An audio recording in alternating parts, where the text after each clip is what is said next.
Hello everyone. तो JEE 2020 यहाँ पे समाप्त हो चुका है और जेई एडवांस का बस रिजल्ट आना बाकी रह गया है 6 अक्टूबर को। और आज 1 अक्टूबर की बहुत ही खूबसूरत सी सुबह यहाँ कोटा राजस्थान के अंदर काफ़ी अच्छा मौसम हो रहा है। और अब अपनी एक नई शुरुआत होती है जेई एडवांस और जेई मेंस दोनों ही 2021 नई शुरुआत होती है, ये कहें या यूं कहें कि चल तो बहुत समय से रहा है, लेकिन जेई 2020 ओवर होने के तुरंत बाद इसका एक ऐसा लगने लगा है कि अरे 2021 भी तो आ ही गया, क्योंकि जनवरी में तो 2021 है। अब इसमें बहुत तरीके के कयास लगाए जा सकते हैं। अभी फिलहाल अपन इसमें स्ट्रैटेजी का डिस्कशन करने जा रहे हैं कि आखिरी के 4 महीने की स्ट्रैटेजी अपनी क्या होनी चाहिए। अब कयास इसमें ये लगाए जा सकते हैं कि भाई जनवरी में एग्जाम होगा या नहीं होगा, है ना, या फिर तो इसमें मेरा ये कहना है कि अपन फिलहाल अपनी स्ट्रैटेजी ये मान के लगाएं, ये मान के चलें कि जनवरी में एग्जाम होगा, उसी तरीके से होगा। हाँ, ये जरूर है कि फर्स्ट वीक ऑफ जनवरी ना होकर के सेकेंड वीक मान ले दिमाग में, हो सकता है हो जाए, क्योंकि जैसा कि आपने देखा कि जेई एडवांस जब अपना कोरोना बहुत ज़्यादा रफ्तार से आगे बढ़ रहा था, है ना, और तब एडवांस कंडक्ट किया गया।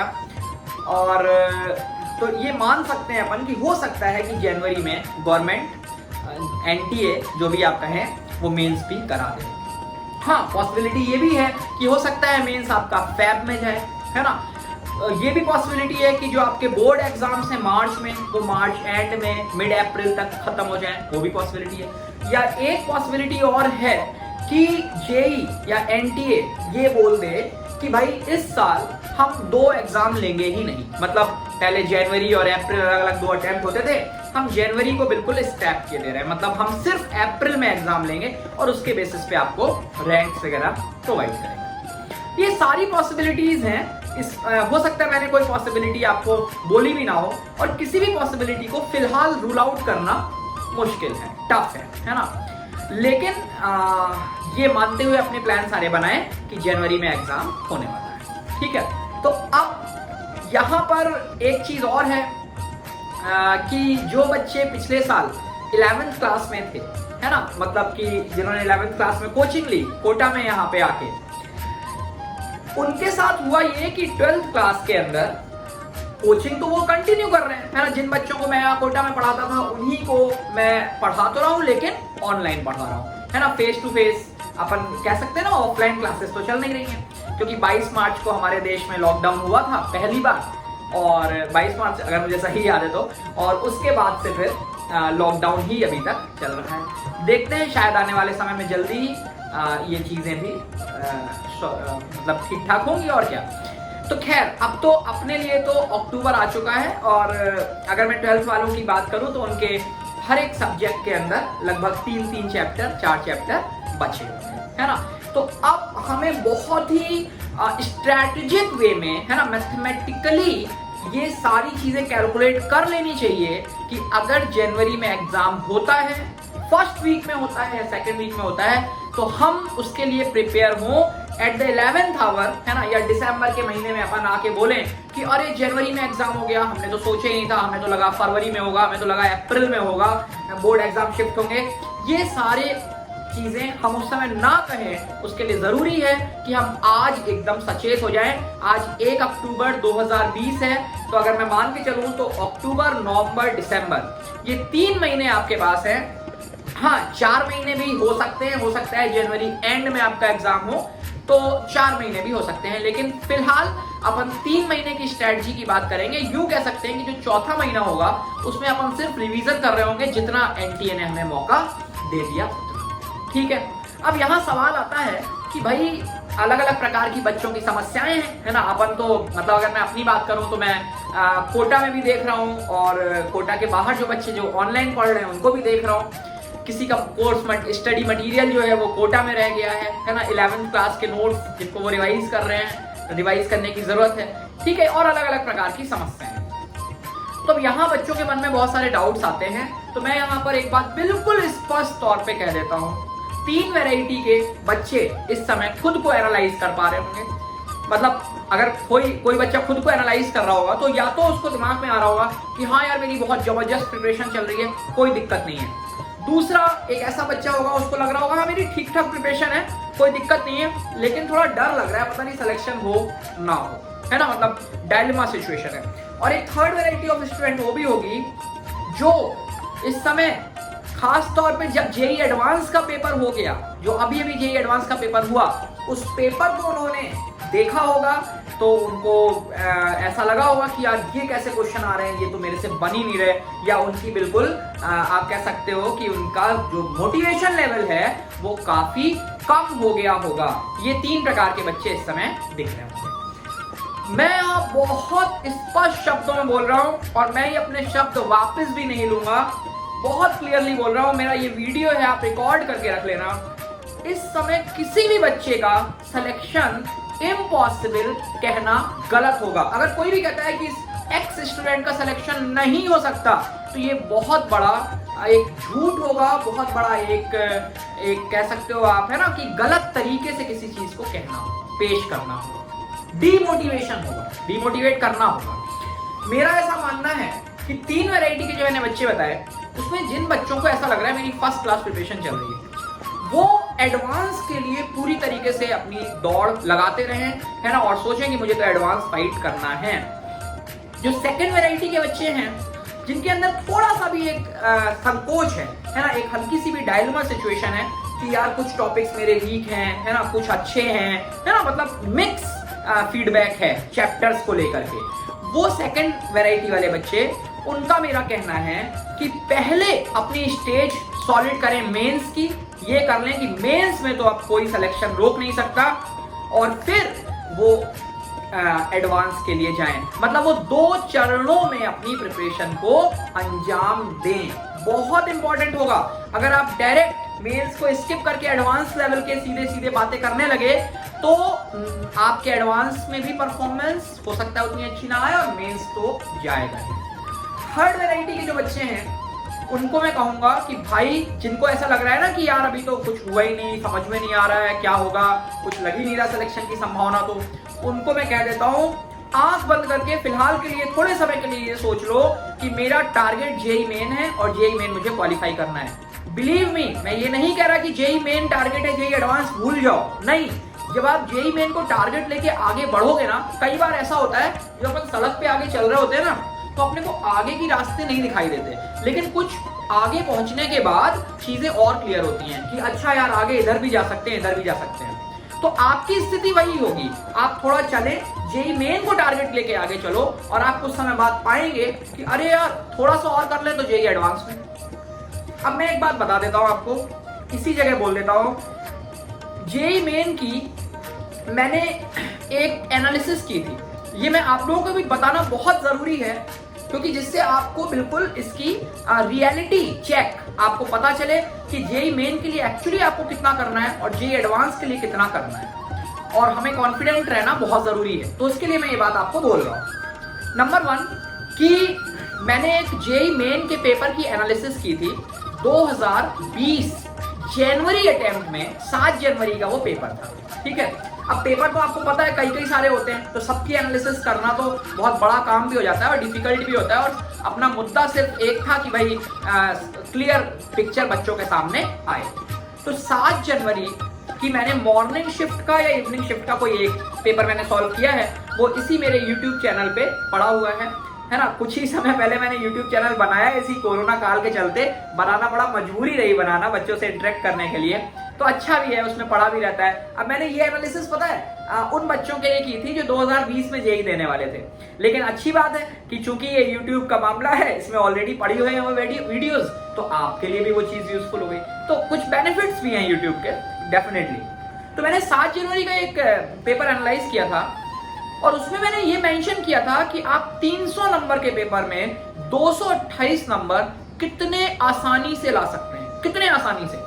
उसमें मैंने आपसे कहा था, बताया हुआ है मैंने, आप चाहें तो देख लें उस वीडियो को भी, मैं आपको यहाँ पर भी इस वीडियो के साथ भी उसकी लिंक शेयर कर दूंगा।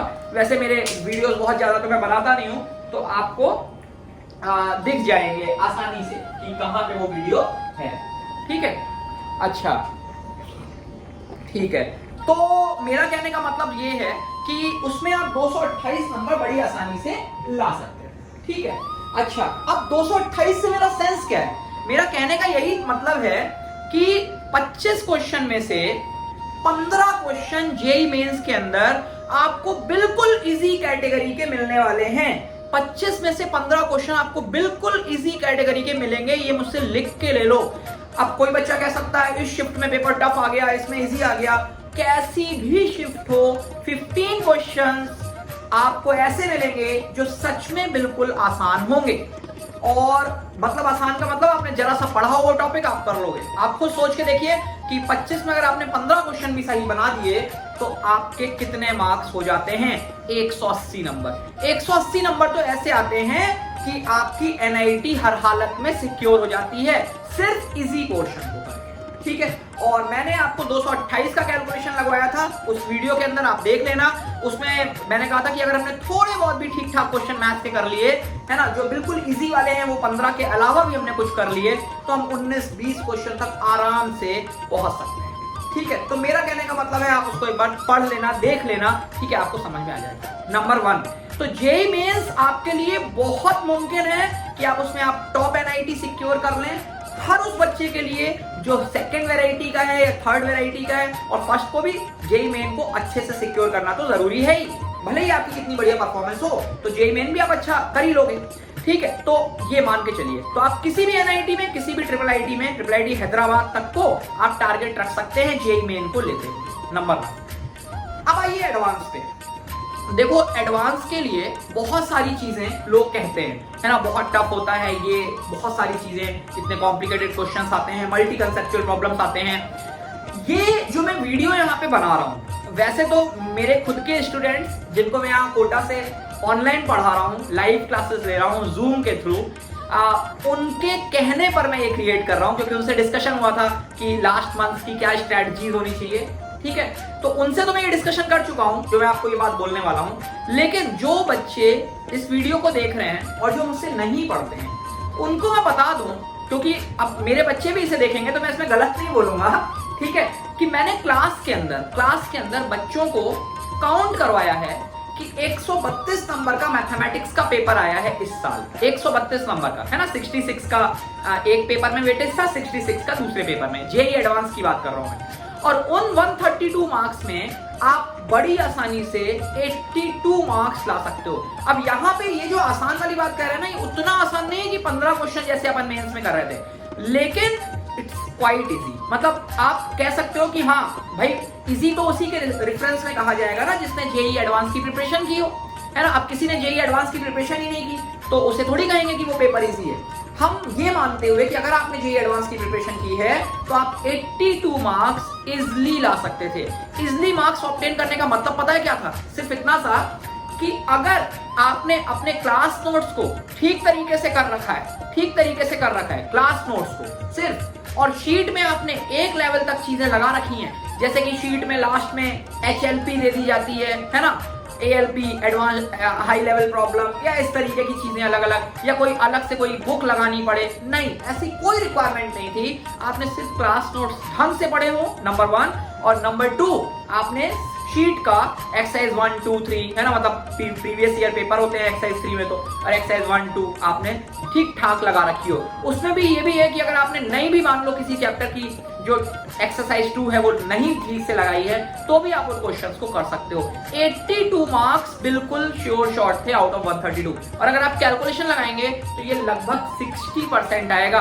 और अगर आप 60% नंबर IIT जेईई एडवांस के अंदर ले आते हैं तो आपकी रैंक 500-700 के अराउंड, ऑल इंडिया रैंक 700-800-600 के आसपास बैठेगी, और जो कि बहुत ही खूबसूरत सी रैंक मानी जाएगी, ठीक है। तो मैं यहाँ पर इस बात को स्पष्ट, मैं उस वाले वीडियो को तो मैंने बनाया नहीं जेईई एडवांस में कौन कौन से क्वेश्चन आप करके 82 मार्क्स ला सकते हो, लेकिन चलो ठीक है, मैं अगर ट्राई करूंगा कि वो भी मैं एक बार एनालिसिस करके आपको दिखा पाऊं, ठीक है। फिलहाल तो वो भी मैंने क्रिएट किया नहीं।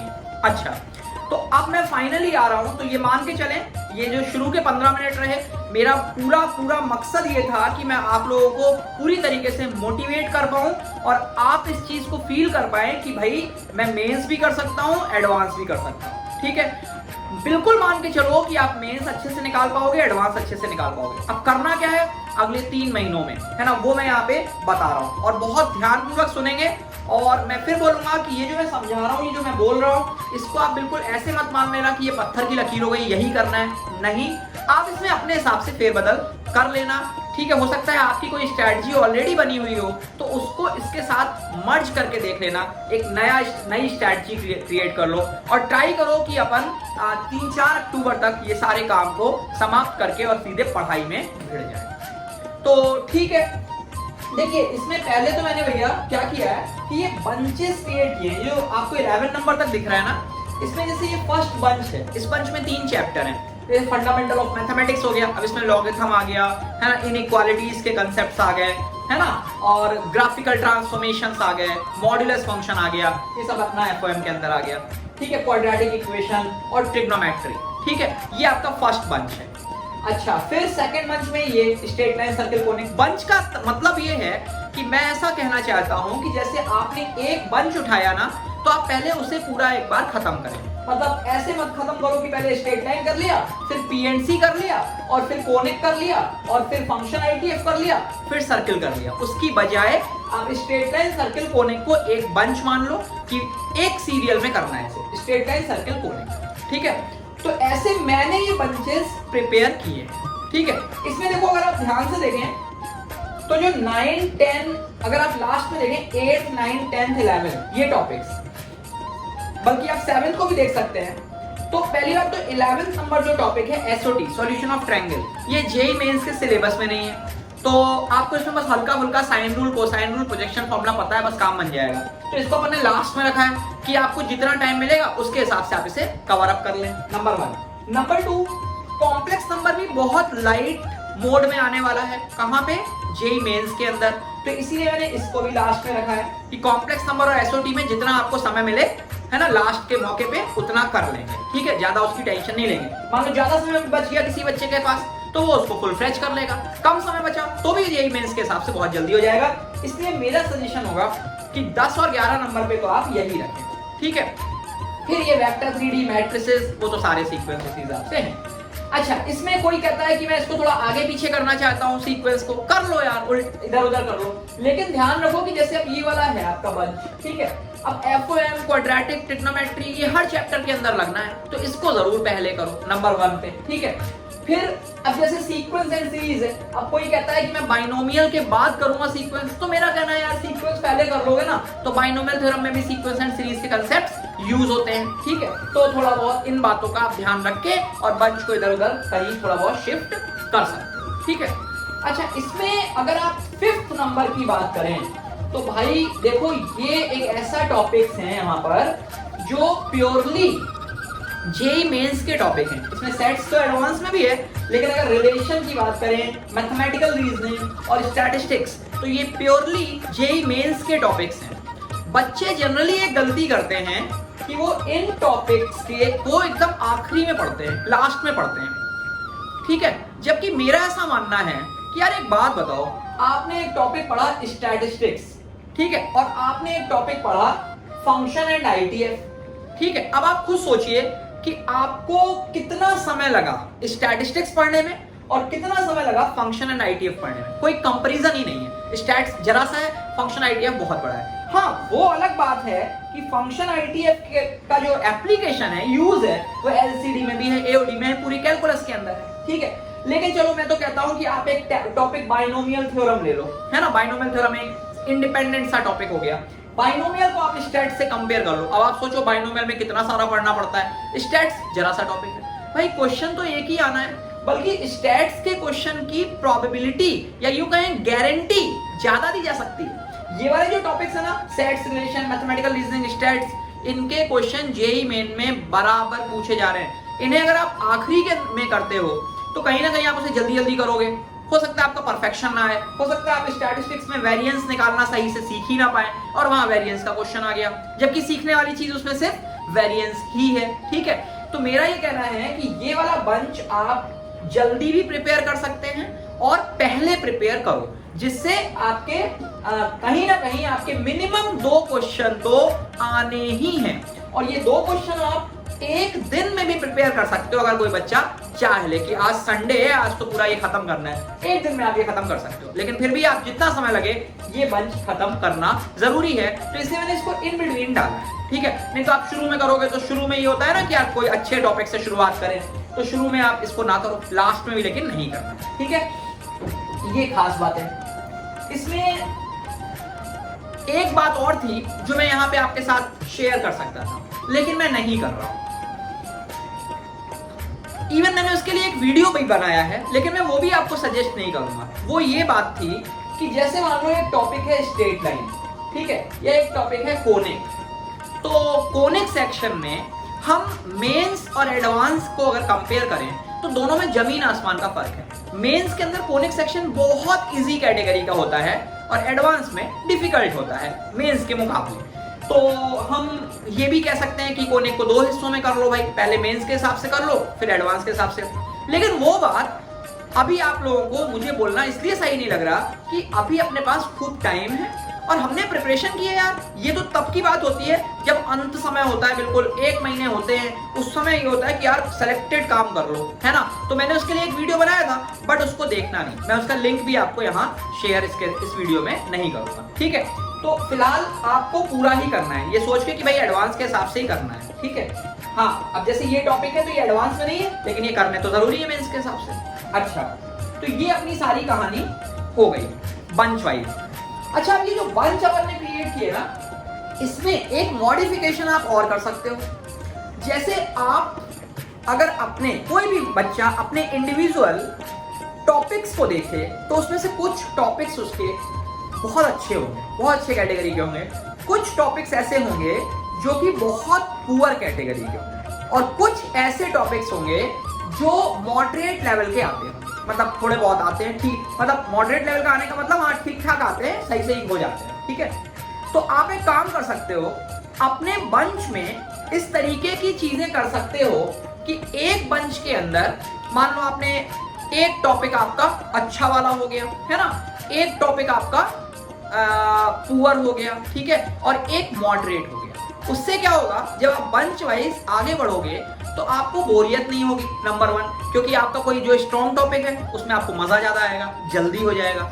जो मॉडरेट टॉपिक है वो भी आपका ठीक ठीक समय में हो जाएगा, और जो पुअर टॉपिक है उसके लिए आपको टाइम मिल जाएगा, क्योंकि आप स्ट्रॉन्ग टॉपिक में टाइम बचा लोगे। तो आप जो अपनी स्ट्रैटेजी प्लान करें या टाइम प्लान करें वो बंच वाइज करें, ना कि चैप्टर वाइज।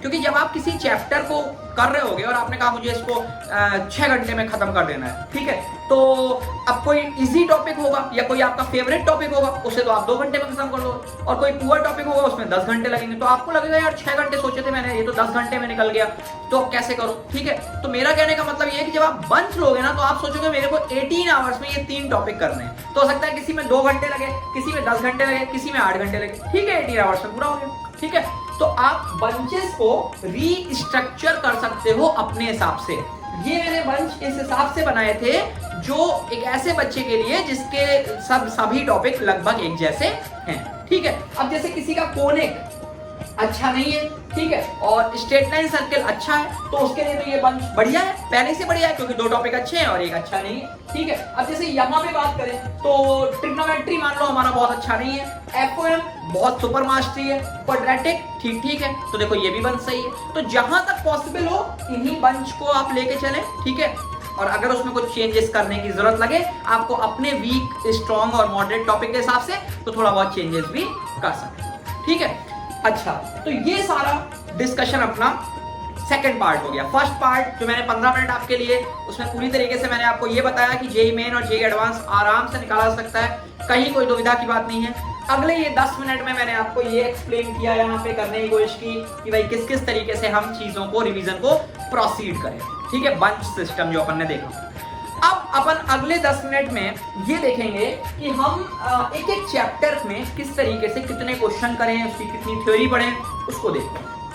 देखो एक बात समझना, कई बार जब अपन बात करते हैं ना कि एक टॉपिक आपका 5 घंटे में खत्म हो जाना चाहिए, 10 घंटे में खत्म हो जाना चाहिए, या एक बच्चे को एक दिन में कितनी पढ़ाई करनी चाहिए, 6 घंटे, 8 घंटे, 12 घंटे, तो देखो पहली बात तो कभी भी आप आवर्स में कोई चीज कैलकुलेट नहीं कर सकते, क्योंकि हो सकता है कोई बच्चा 12 घंटे पढ़ाई कर रहा हो लेकिन उसकी पढ़ाई में वो इफेक्ट ना हो, मतलब वो कॉन्सेंट्रेशन ना हो, ठीक है। और कोई बच्चा 6 घंटे पढ़ाई कर रहा हो, लेकिन ऐसी 6 घंटे पढ़ाई कि भाई फिर कोई जो है ना मतलब ऐसे हिला के चला जाए आपको पूरी बुरी तरह से, तो भी आपको जो है लगे, तब समझ में आया अच्छा कोई था क्या, है ना। मतलब मेरी आप भावनाएं समझ रहे होगे मैं कहना क्या चाह रहा हूँ, कॉन्सेंट्रेशन लेवल की बात कर रहा हूँ। तो मैं यहाँ पे जो आवर्स जहां कहीं भी बोल रहा हूँ ना, वो उसमें प्रेफिक्स कॉन्सेंट्रेटेड लगा हुआ है। अगर आप कॉन्सेंट्रेटेड हटा दें तो आवर्स का कोई सेंस नहीं है। तो अगर मैं बोल रहा हूँ 4 आवर्स, कॉन्सेंट्रेटेड 4 आवर्स, है ना। कोई आके फोन कर दे तो फोन नहीं होना चाहिए हमारे बगल में, फोन रखा हुआ है और फोन आया, हमने फोन में बात की, 5 मिनट गप मारी, फिर उसके बाद 2 मिनट सोचा, फिर उसके बाद फिर बैठे, फिर एक अगला फोन आ गया, ये सारी चीजें नहीं होनी चाहिए। तो मेरा ऐसा मानना है कि अगर आप कोई एक टॉपिक उठाते हैं, ये मैं एवरेज बता रहा हूं, कभी कहीं ज्यादा भी हो सकता है, कहीं कम भी हो सकता है, तो आप एक टॉपिक से लगभग 50 प्रॉब्लम्स सॉल्व करें, 50 प्रॉब्लम सॉल्व करें। और 50 तो प्रॉब्लम्स हो गई, और दूसरा काम हो गया अपना थ्योरी का, ठीक है। अब देखो यहां पे मैं तीनों वैरायटी के बच्चों को कवर कर रहा हूं, और मेरा ये कहना है ये जो मैं आपको स्ट्रैटेजी बता रहा हूं, ये तीनों वैरायटी के बच्चों के लिए एप्लीकेबल होगी। हाँ, किसी को टाइम कम लगेगा, किसी को ज्यादा लगेगा, किसी को और ज्यादा लगेगा, है ना, ये जरूर हो सकता है, होगा बल्कि। अच्छा, अब हमने थ्योरी पढ़ी। थ्योरी पढ़ने के लिए क्या करना है भैया, अपनी क्लास नोट्स निकालो, उसके अलावा कहीं कुछ रेफर करने की जरूरत नहीं है।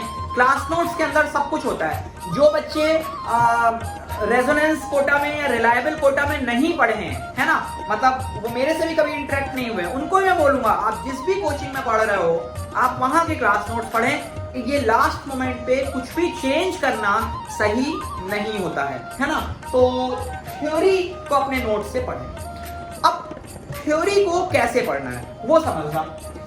देखो कई बार जब हम कोई थ्योरी पढ़ते हैं तो हमें लगता है ये तो आती है, और ऐसा फील होता है। तो आप क्या करें, 2 काम कर सकते हैं। जो आपकी क्लास नोट्स में थ्योरी के जस्ट बाद क्वेश्चंस हमेशा कराए जाते हैं। जैसे मैंने भी कोई थ्योरी पढ़ाई, फिर उसके बाद आपको कुछ क्वेश्चंस दिए, ठीक है, और फिर वो मैंने खुद बताया या आपको दिए कि भाई ट्राई करो, और फिर मैंने उसे एक्सप्लेन किया, है ना।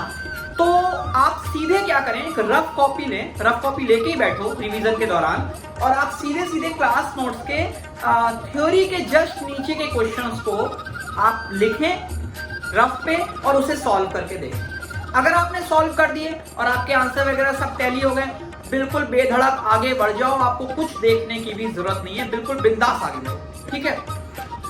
यहां पर मैं एक बात आपसे बोलना चाहूंगा, जो हमने थ्योरी के बाद के क्वेश्चंस ट्राई किए हैं, उसमें 3 प्रकार के क्वेश्चंस आपको मिल सकते हैं। पहले जो कि बहुत डायरेक्ट थ्योरी पे बेस्ड होते हैं, जो बहुत इजी होते हैं। दूसरे जो थोड़े मॉडरेट टाइप के होते हैं, और तीसरे जो थ्योरी की अच्छी खासी एप्लीकेशन हो रही होती है, हो सकता है पीछे का भी कोई कंसेप्ट इंक्लूड हो रहा है, टफर सेक्शन हो गया, ठीक है। तो मेरा ये कहना है कि अगर आपने अपने हिसाब से चलें, अगर आपने मॉडरेट और इजी लेवल के, इजी और मॉडरेट उस थ्योरी के जो क्वेश्चंस थे आपको समझ में आ जाता है, वो आपने करे और आपको समय ज्यादा लग गया, ठीक है, जितना समय हमें देना है, कितना समय देना है अभी उसकी भी बात करेंगे। तो आप वो जो एक्स्ट्रा ऑर्डिनरी टफ क्वेश्चंस हैं, जो कि एक्सक्लूसिवली एडवांस के पॉइंट ऑफ व्यू से होते हैं, एक्सक्लूसिवली एडवांस, है ना, उन्हें आप फिलहाल के लिए ड्रॉप कर दें, और मार्क जरूर कर दें कि यहां तक कि आपने क्वेश्चंस को रिवाइज कर लिया है। और अगर आपके जल्दी बन गए, है ना, जो डायरेक्ट थ्योरी पे बेस्ड क्वेश्चंस थे और मॉडरेट लेवल के, तो फिर आप इस पे भी भिड़िए। कौन से वाले क्वेश्चंस, जो टफेस्ट पार्ट था, एप्लीकेशन बेस्ड, ठीक है। और अगर आपसे नहीं बनते तो फिर आप थ्योरी में उसे देखिए कि भाई क्या किया था, क्या कैलकुलेशंस थे, क्या कंसेप्ट लग रहा था, ठीक है। और उनको आप जो नहीं बने उन्हें सर्कल भी कर दीजिए। सर्कल क्यों करना है, कॉपी में सर्कल कर रहे हैं, क्योंकि जब अपन एक्सक्लूसिवली एडवांस के लिए रिवाइज करेंगे ना, तो उन क्वेश्चंस पे जाएंगे, ठीक है। तो समझ में आ गया थ्योरी कैसे रिवाइज करनी है। थ्योरी के बाद के क्वेश्चन जितने भी हैं, मान लीजिए एक थ्योरी में 7 क्वेश्चन कराए गए, उन 7 क्वेश्चन में आपने शुरू के 2 लिख लिए, पहले रफ में 2 करके देख लिए, बन गए, अगले 2 लिख लिए, बन गए, अगले 2 लिख लिए, बन गए, फिर 1 लिखा, मान लो नहीं बना, अब तक टाइम निकल गया है, ठीक है, उसे छोड़ो, और लगता है कि टाइम तो भी है तो उसे भी समझ लो। ये आपने थ्योरी की प्रोसेस लेनी है।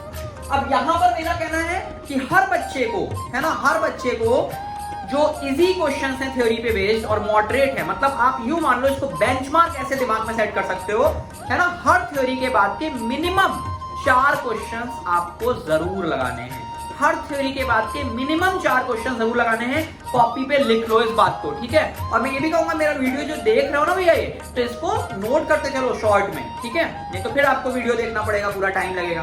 तो minimum 4 questions after each theory ये आपको करने हैं। अगर कर पाए तो ठीक, नहीं कर पाए तो समझो, फिर समझो कि थ्योरी में क्या कह रहा है, थ्योरी में क्या पढ़ाया गया है। मतलब अब यहाँ आपका सेल्फ स्टडी का पार्ट स्टार्ट होता है, उसको समझना भी है और फिर अप्लाई भी करना है। क्या लॉजिक ठीक है? ये हमने थ्योरी करके इस तरीके से पूरा चैप्टर खत्म कर लिया। तो एक्चुअली हमने थ्योरी भी कंप्लीट की ना, तो भी हमने बहुत सारे न्यूमेरिकल्स लगा लिए, क्योंकि हर थ्योरी के बाद आपने मिनिमम 4 न्यूमेरिकल्स तो लगाए हैं। ये काम खत्म। इसके बाद आपको 50 प्रॉब्लम्स लगानी है। 50 प्रॉब्लम्स कहां से लगाओगे? अब देखो 50 प्रॉब्लम आप नोट्स तो खत्म कर चुके, अब 50 प्रॉब्लम के लिए आप शीट उठा लीजिए। शीट उठा लें और शीट की एक्सरसाइज 1 उठाएं, और उसमें 2 तरीके आपके पास हो सकते हैं। सुनना भाई फिर से, देखो आप पे जो एप्लीकेबल है आपको वो अप्लाई कर लेना है। पहला तरीका ये कि आपको लगता है यार ये शीट तो मैंने लगा चुका हूं और मेरी बनती है ना, तो मैं क्यों इसमें सारे क्वेश्चन लगाऊं? बिल्कुल सही बात है। आप सिर्फ वो क्वेश्चन लगाएं जब आपने पहली बार शीट लगाई थी और वो आपसे नहीं बने। या मैं और बढ़िया तरीका बता देता हूं आपको, आप शीट को लेके बैठ जाओ और क्वेश्चंस पढ़ो।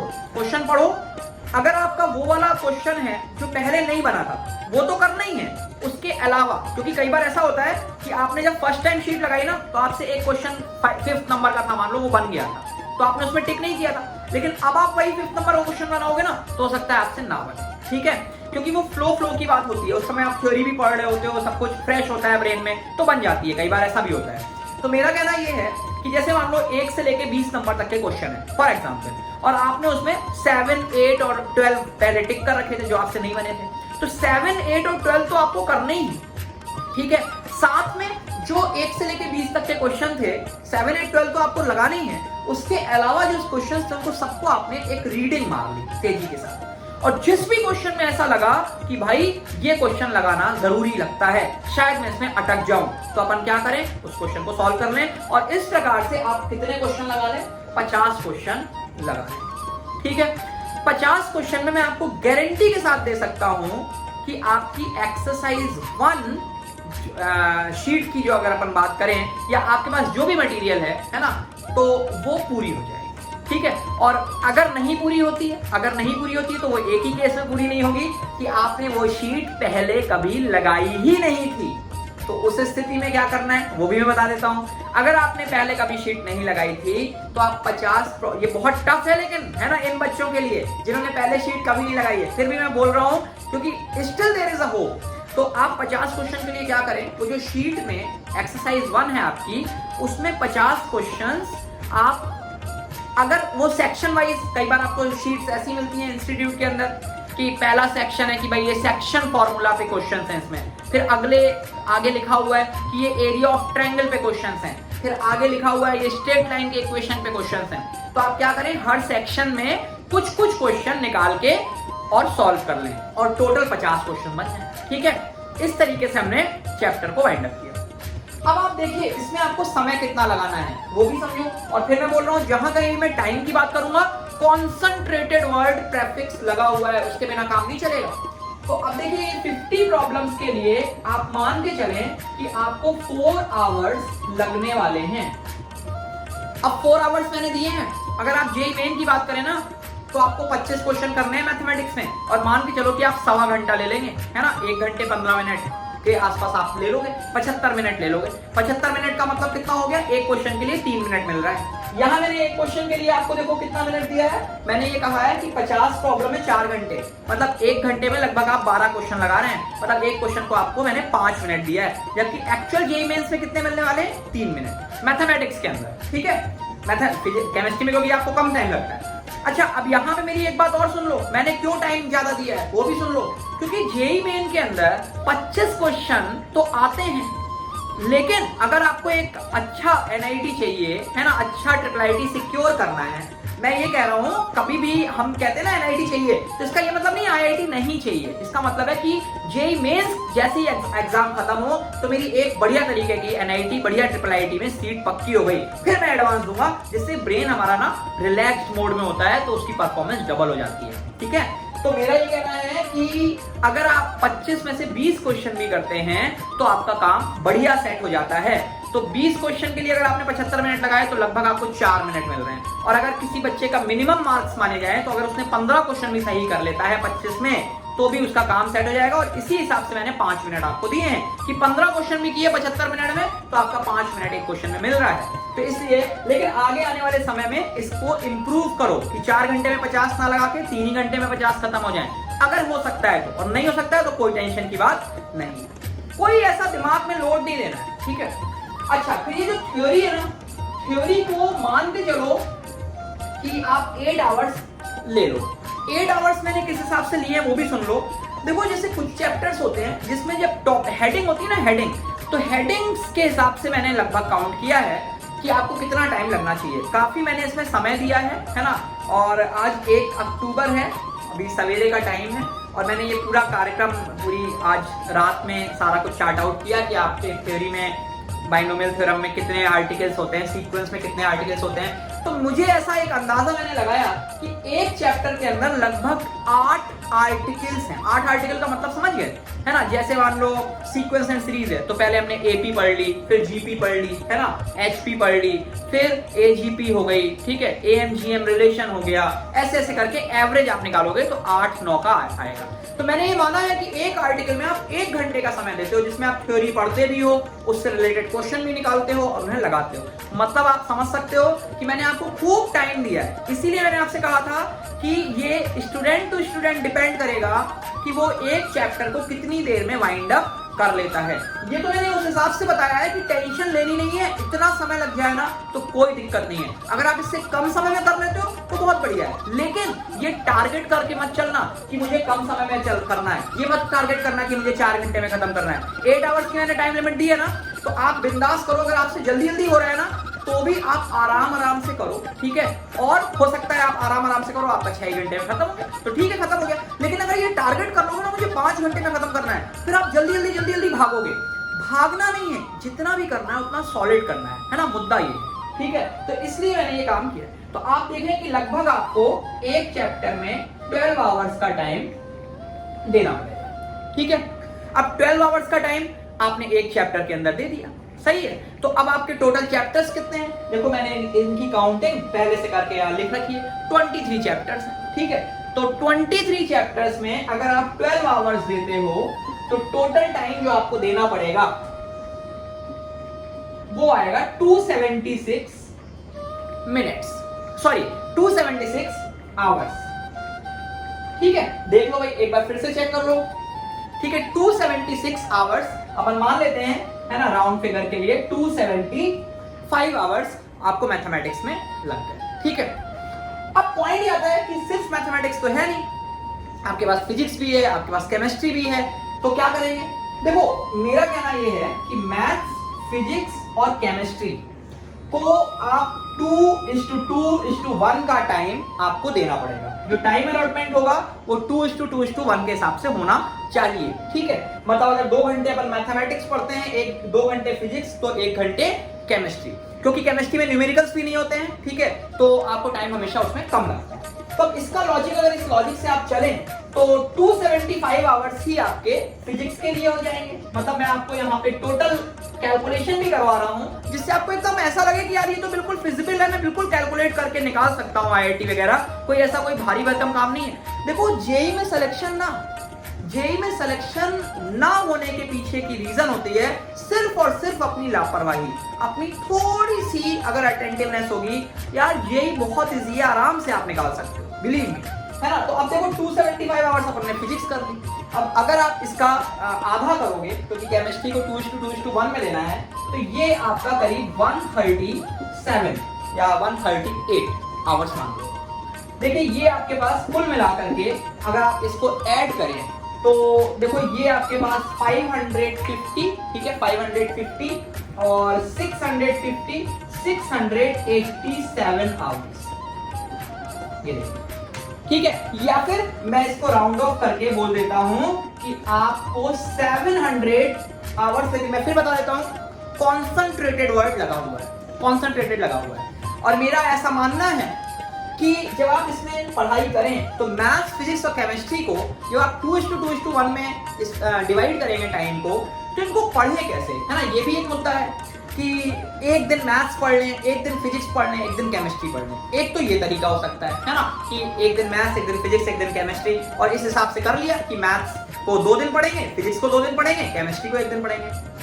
लेकिन उसमें कई बार कंटिन्यूटी गायब हो सकती है, जैसे कि आप केमिस्ट्री को 5 दिन में 1 दिन दोगे तो वो 5 दिन के बाद दोबारा आएगी। तो मेरा ऐसा कहना है कि आप 2 सब्जेक्ट को 1 दिन में लेके चलो, है ना। अब 2 सब्जेक्ट को 1 दिन में कैसे लेके चलोगे, जैसे कि ऐसे मान लो कि मान लेते हैं एक दिन अपन ने, मैं आपको बना के दे रहा हूँ क्योंकि आपको ये पीएनसी भी बनानी पड़ेगी, ठीक है, MPPC, ठीक है, CM।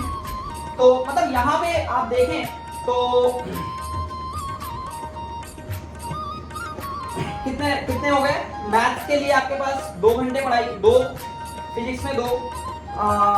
देखो इसको एक काम करना पड़ेगा, अपने को यहाँ मैथमेटिक्स ही लगानी पड़ेगी, है ना। देखो ये होता है कि मैथमेटिक्स आपकी हर जगह काम आती है, हर जगह मैथ्स आपकी काम आती है। तो ऐसे समझ लेते हैं कि 2x, इसको टाइम दिया 2x और x, और ये मिला करके कुल आपका 2n स्लॉट्स हो गए, 2n स्लॉट, भाई 2 स्लॉट इसके, 2 स्लॉट इसके और 1 स्लॉट इसका, ठीक है, और एक दिन में 2 स्लॉट है। तो यहां से आपकी x की वैल्यू कितनी आ गई, 2n/5, ठीक है। तो अपन 5 दिन का काम करते हैं, 5 दिन, 5 डेज में आप स्प्लिटिंग करिए 5 डेज में, और 5 डेज में देखो इस तरीके से कर लो, PMPC CM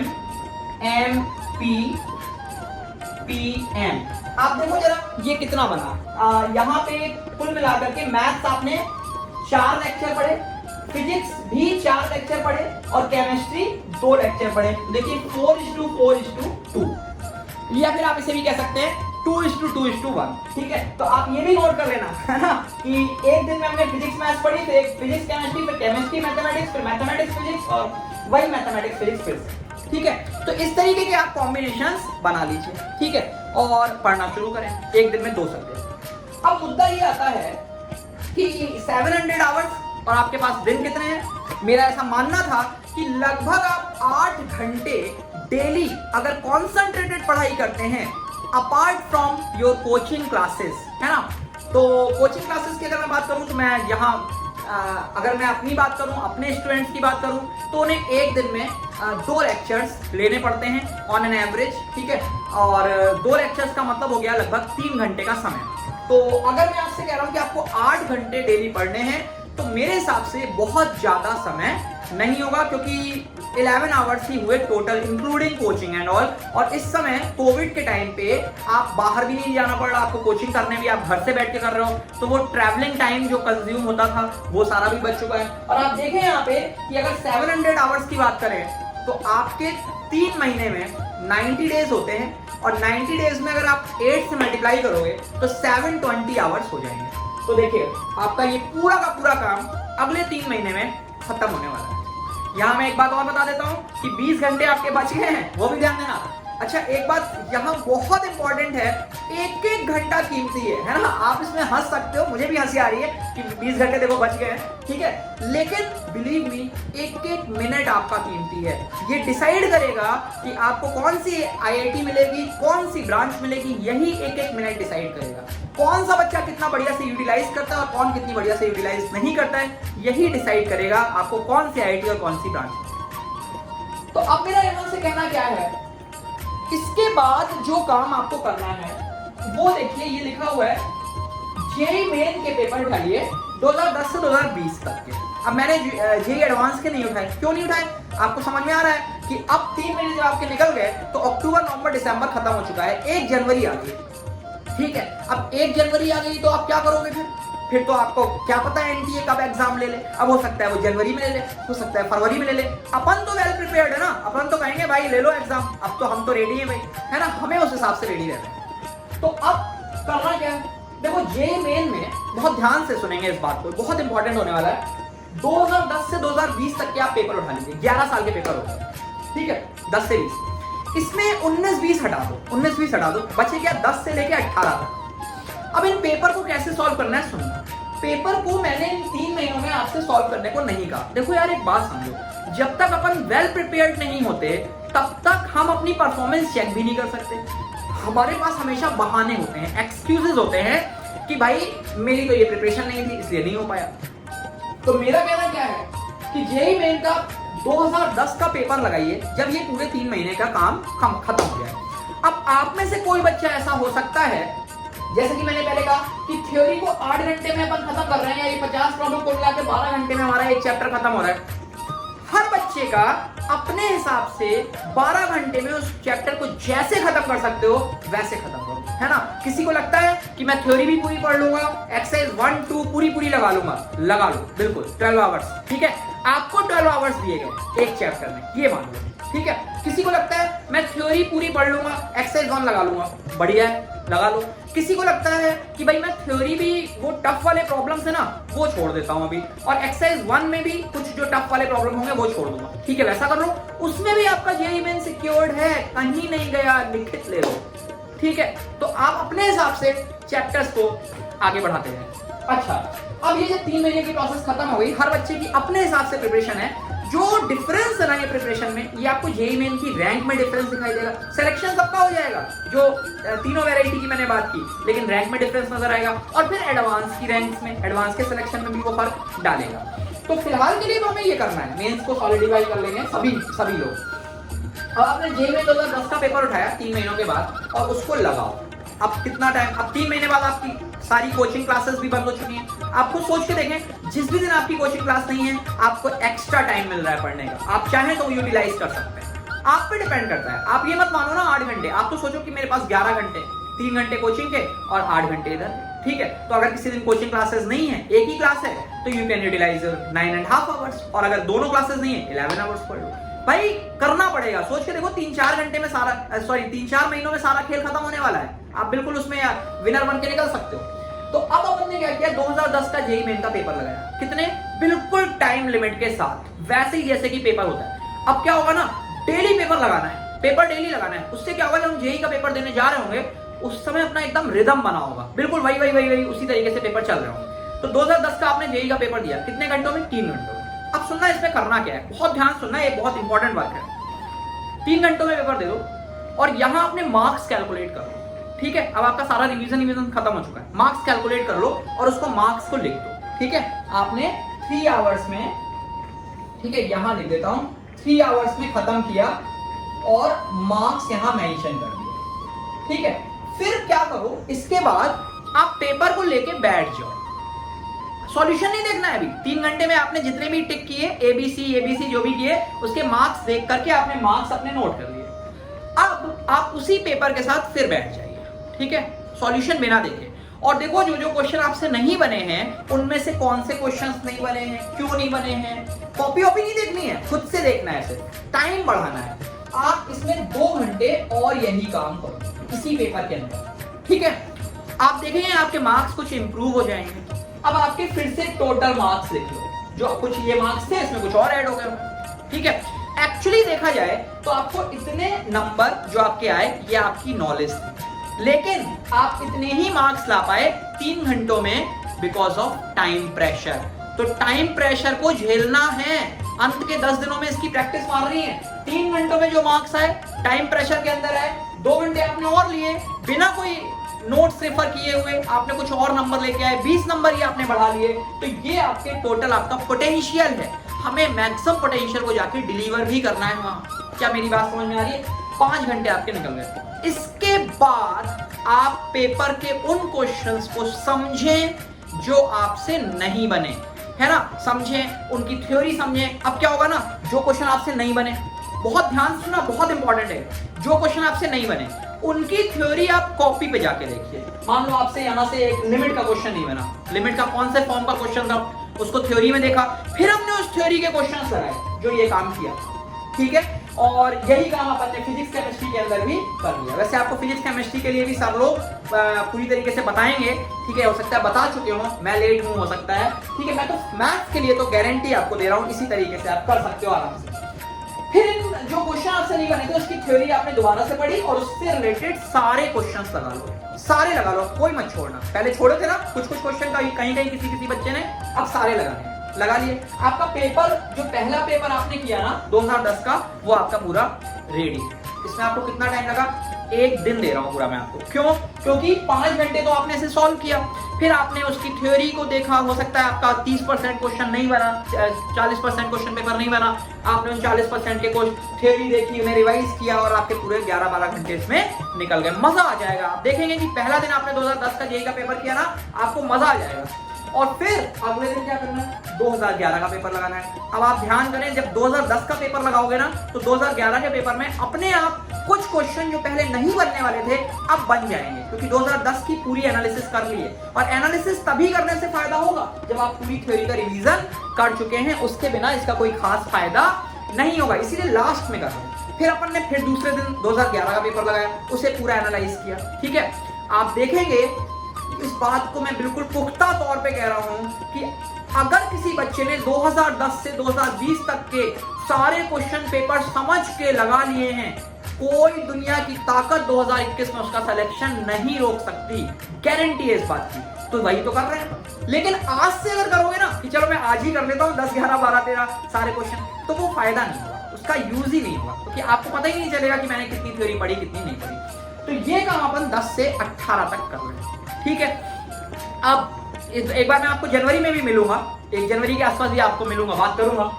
तो 10 से 18 तक कर लो। ठीक है, 9 दिन में आपका ये काम हो गया। तो आप सोच के देखें, मैंने आपको 20 घंटे भी बचा के दिए थे, 20 घंटे भी बचा के दिए थे, वो भी अगर आप बचा लो, कुछ और बचा लो। नहीं तो आप देखें तो आपका 10 जनवरी को अगर पेपर होता है तो आप फुल फ्लैज तरीके से सारे क्वेश्चन पेपर के साथ करने के बाद और फाइनल पेपर को देके आ जाओगे। यहां पे मेरा ये कहना है कि अगर क्वेश्चन पेपर लेट होता है, मतलब एनटीए कहता है कि मैं तो जनवरी एंड में लूंगा, तो क्या करना है?